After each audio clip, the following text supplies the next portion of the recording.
Hello everyone. COVID has brought a lot of things into our focus. It has made us still and unbusy so that we can see through the clutter of our daily busyness and see what is really important for us. It has also brought something to the forefront, our loneliness. We are 6 million of us in Atlanta, Georgia, where I live, and I was watching a video on how people in the Arctic were quarantining themselves. And there are all over Arctic, there are only 4 million people. And I was wondering how they were coping. So here are a few strategies that can help us cope and help us see a bigger picture and broaden our perspective on how we might not be alone after all. The dichotomy is we are the most connected generation to ever live, yet most of us are spending our days alone. I remember the days when I had to send a letter to my parents to check on them or tell them how I'm doing in college. And it used to take 1 week to reach them. And then they would reply, and it would take another week for me to get the reply. Right now, if I have to contact my parents, all it takes is a phone call, and it's like a matter of seconds I can get in touch with them. They're 8,000 miles away, right? Yet most of us feel that we are worthless and nobody will care what we have to say. But the point is, if you understand, people who are normal and who have it all can feel that way. What about all the marginalized people? How are they feeling? Aren't they even lonelier than us? The gay, the lesbian, the transgender, the physically and the mentally handicapped. What must they be feeling? We are living our lives as lonely islands, increasingly isolating ourselves from one another and keeping ourselves busy with technology.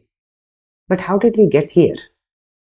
Just 30 years ago, I remember we, back in India, a lot of us used to live in joint families where a family was at least 10 or 12 people living under the same roof.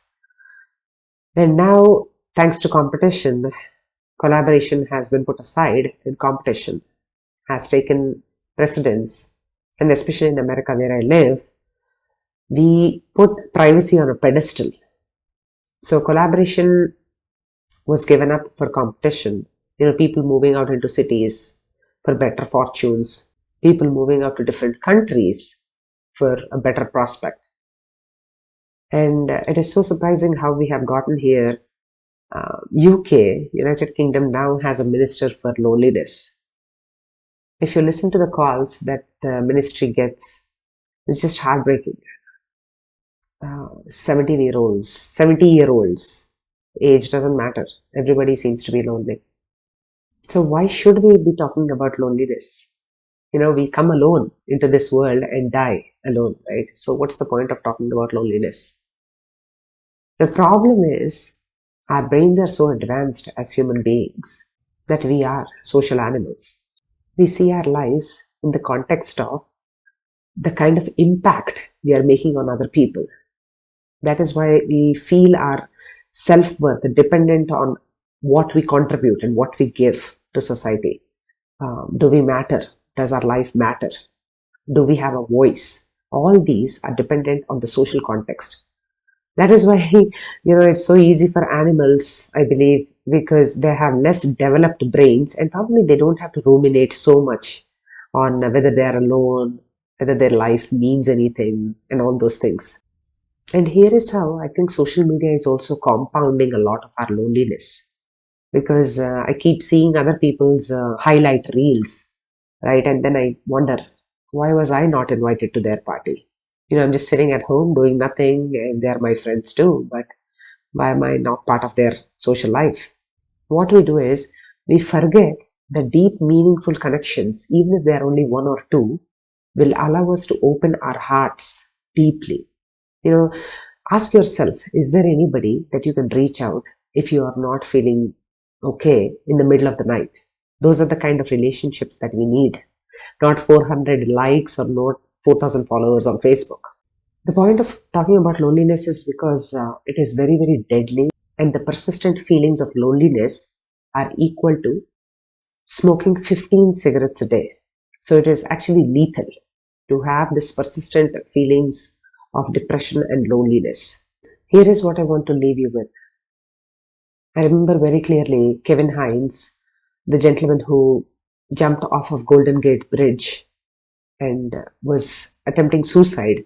Of course, he survived to tell his tale, but he is now an activist who keeps telling everybody, if anybody had stopped me in the bus or on the road, looking at how shaken up I was and how miserable I was, to ask me how I was doing, I would have probably never jumped.